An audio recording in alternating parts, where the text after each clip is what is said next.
But the thing that bothers me the most is that we're putting blame on the players. Stop. The players did everything right. And all I really want to say on it, just so I don't get myself into trouble, is, I did exactly what Coach told me to do, and I don't know. And, it's my understanding, too, that, Dan brings up the possibility of those sorts of plays pregame, so. So quit blaming, quit covering somebody's butt. Yeah, tell it the way it is. Be a man and take responsibility. 3 seconds left. I highly doubt the Dallas Cowboys were going to be able to score a field goal or a touchdown in that time frame. And then Brad Allen, the head ref of that game, needs to be held accountable. 100% needs to be held accountable for his lack of awareness, I guess.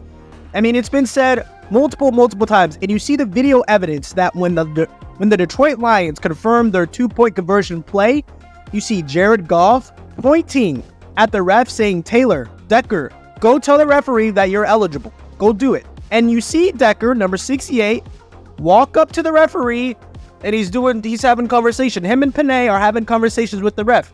The ref needs to understand one thing and one thing only. Why are these offensive linemen in front of my face? Why are they in front of me? Why? This doesn't make sense. They're going for 2. Why would these 2 giants be in front of me? But instead, Brad Allen, I guess him thinking that he's done this, done that before, he probably sees offensive lineman Skipper come into the play, and he says, "Oh, okay, this guy must be the eligible dude," not realizing that the giant that's right in front of your face, he's telling you he's eligible. Why would he be in front of you? Huh? He wants to talk about your day? He wants to ask what you're going to eat after the game? No, you fool. And we're going to see, guys, in real time, we're going to see and understand how the NFL is going to hold these refs accountable. Really. Because it's sad that there's players like the safety. There's a well-known safety, a guy I like a lot, Kareem Jackson for the Denver Broncos, right? Good cat too. Good at his job. The league is holding him accountable. Why? His hits were way too risk-heavy for the receivers. He's too violent. He's too reckless. And what happens? The NFL held him accountable. You know what they did to Calvin Ridley with the betting and stuff? They held him so accountable, but he missed an entire year and change for betting, for gambling. I do want to see if Roger Goodell is going to hold referees accountable. It's simple as that. You have Dan Campbell, you have Jared Goff, you have Taylor Decker, and you have Skipper and Panay Sewell. Like, they're all communicating with these referees saying, "Hey, this happened. We told you." And you got to see it this way, right? So you have to see it this way. This play, this 2-point conversion play, that is practice. You have to understand they have to do the entire process. That's why Goff had the acute awareness to say, "Hey, Decker, go tell the ref you're eligible." And then you have Skipper coming on late also to tell the ref that he's eligible. And it's just a shame. It's sad that the play was awesome, right? We all love it when a big man gets into the end zone. You saw how happy he was, and it was just taken away. And the thing that is, I guess, sucks the most is that, like, you guys were playing the Cowboys. Like, you want to beat the Cowboys in Jerry's world and break their win streak at home. And you want to take that momentum into the next game.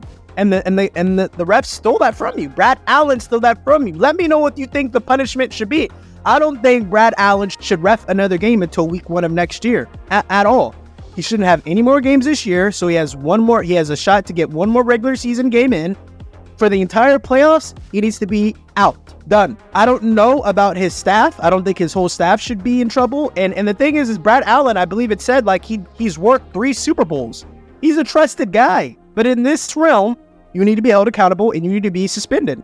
He should get paid. I don't know if refs get paid if they don't ref. If they don't, he shouldn't get paid then. Fact of the matter is, he blew a game. If you guys won this game, you would have 12 wins. You would be the number 1 seed. You would have a bye week. And then you would just have to play the Vikings, the depleted, broken, injured Vikings. You would have to play them. And then you can end the season with 13 wins. And probably more than likely secure a number 1 playoff spot with a bye week. Are you kidding me? Brad Allen, you kind of messed up a lot. Like, when I think about that in real time, you really did mess up a lot, because I just personally feel that the Lions did everything that they were supposed to do to tell you, hey, idiot, Decker, 68, he's eligible, he's going to get the ball. We've practiced this multiple times in order for us to accept that this play that has an over tackle, that has 2 eligible tackles in, hey, doofus, pay attention. And so this sucks for the Detroit Lions fan base. I hate it for you guys, but we have to stay level-headed. We have to stay calm. You have to be proud of your season. You guys have the 11 wins. You secure the division. You're going to the playoffs. You're going to have at least home field advantage for the first game, okay? It just sucks. And I think the best thing I'm trying to do because I got a Lions buddy, like, the best thing I'm trying to do is just, hey, be happy that Brad Allen didn't mess this up for you in the playoffs, right? You're not going home. You have another game against the Vikings. So be happy with that. Beat the hell out of the Vikings and then be ready for the playoffs. And I would say this. And I understand if you guys want to flame me in the comments, but I love the aggression that Dan Campbell has shown his team. He trusts his team. He trusts his offense. Going for it on multiple 4th downs and then successfully going for it on a punt. You know, you guys got the 4th down and you do the fake punt play. Beautiful. Awesome. There were times where I think you guys should have just taken the points. Take the field goal, take the points. More likely than not. And then with that, you hear every single coach. Dan Campbell, probably today, he's going to tell his team this. Refs can't win you the game and refs can't lose you the game. If it's the last play, you always hear coaches say, like, you can't let the last play be on the ref's shoulders. There's mistakes. There's things that happen in the beginning of the game with Derek Barnes. Y'all remember that? First quarter, he's trying to do this weird push thing to a very strong, athletic, stout, healthy quarterback in Dak Prescott. Now, if he was some flimsy Joe Flacco, I got you. I'm here with you. I understand you do the little bump sack. But you better wrap up on a guy like Dak Prescott. And you don't let a 92-yard touchdown to a Sedarion Lamb, to CeeDee Lamb, go into the end zone. All right? And I'm holding everybody accountable today. I want everyone accountable. And Dan Campbell, you're aggressive. You're great in that regard.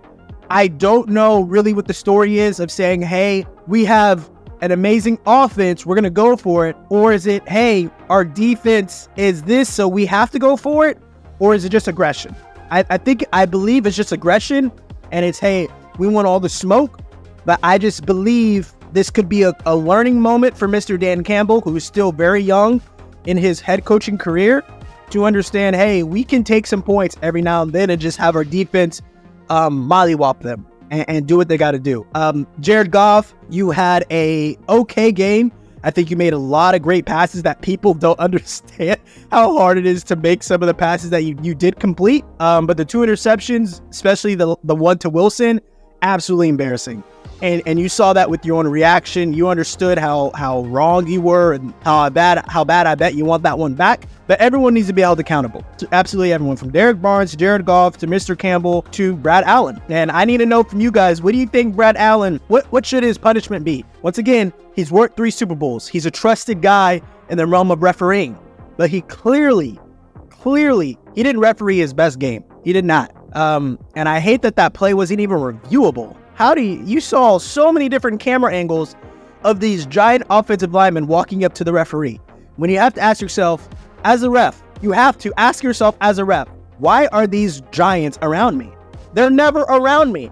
I understand if you have the quarterback around you. I understand if you have another coach around you. I understand if you have a skill player around. Why would an offensive lineman ever be around me as a referee? He has to be telling me something. Even in the realm of like, hey, this guy is doing this to me. Like, referees, for the future, if you see a giant that is bigger than you in your face, stop what you're doing. The play clock, they already scored the touchdown. The play clock was done. It wasn't moving. The game clock, play clock, the time wasn't moving. So the ref needs to stop, slow down, understand, hey, what are these guys doing? What are these guys saying to me? Like, comment, and subscribe.